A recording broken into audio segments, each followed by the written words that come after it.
Assalamualaikum warahmatullahi wabarakatuh. Selamat pagi semuanya. Hari ini saya akan mempresentasikan sebuah tugas dari mata kuliah Pancasila dengan materi Pancasila dalam perguruan tinggi dengan saya Dandi Prahasta, NIM saya F2201026, Prodi Akuntansi, Fakultas Ekonomi dan Bisnis, Universitas Teknologi Surabaya. Sejarah lahirnya Pancasila berawal dari sidang pertama BPUPKI (Badan Penyelidik Usaha-Usaha Persiapan Kemerdekaan) yang dilaksanakan pada tanggal 29 Mei hingga 1 Juni 1945. Sidang ini bertujuan merumuskan dasar negara Indonesia merdeka. Makna dari Pancasila. Pancasila sendiri ada 5 lambang. Yang pertama yaitu lambang bintang yang bermakna ketuhanan yang Maha Esa. Yang kedua dengan lambang rantai dengan makna kemanusiaan yang adil dan beradab. Yang ketiga dengan lambang pohon beringin yang bermakna persatuan Indonesia.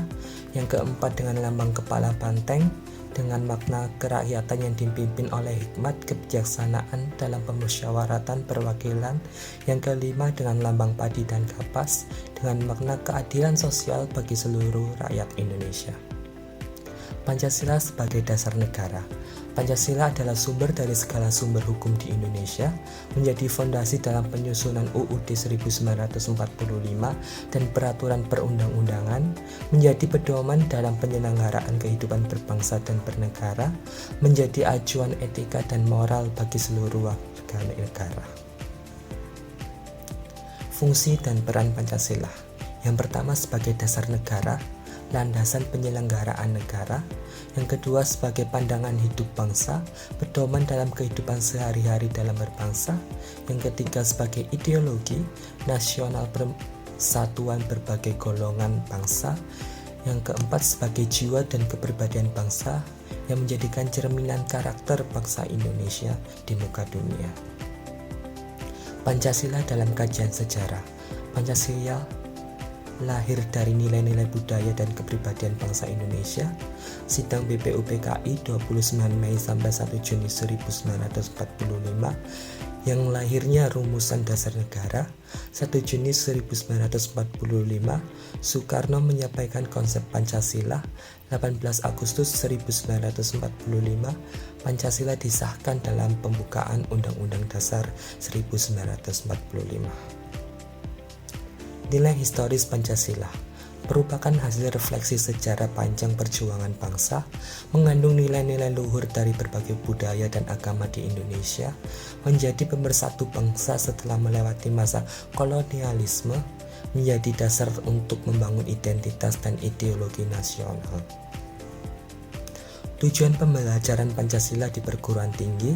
Yang pertama untuk menumbuhkan kesadaran berbangsa dan bernegara berdasarkan nilai-nilai Pancasila. Yang kedua mengembangkan kemampuan berpikir secara kritis dan etis dalam kehidupan bermasyarakat. Yang ketiga mendorong mahasiswa untuk mengaktualisasikan nilai Pancasila dalam bidang ilmu dan profesinya. Yang keempat menjadi dasar dalam pengambilan keputusan moral dan sosial di era global sekarang. Manfaat dari pembelajaran Pancasila. Yang pertama menjadi pedoman dalam bertindak dan bersikap dalam kehidupan sehari-hari, meningkatkan tanggung jawab sosial dan nasionalisme kita sebagai bangsa Indonesia, membentuk generasi penerus yang berintegritas dan toleran terhadap sesama bangsa dan sesama golongan yang berbeda. Yang terakhir memperkuat persatuan dan kesatuan bangsa Indonesia. Cukup sekian presentasi dari saya. Ada pepatah sedikit kutipan dari Insinyur Soekarno, bangsa yang besar adalah bangsa yang menghargai jasa pahlawannya.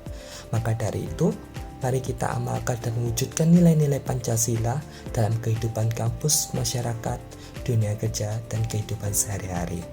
Saya Dandi Prahasta, terima kasih.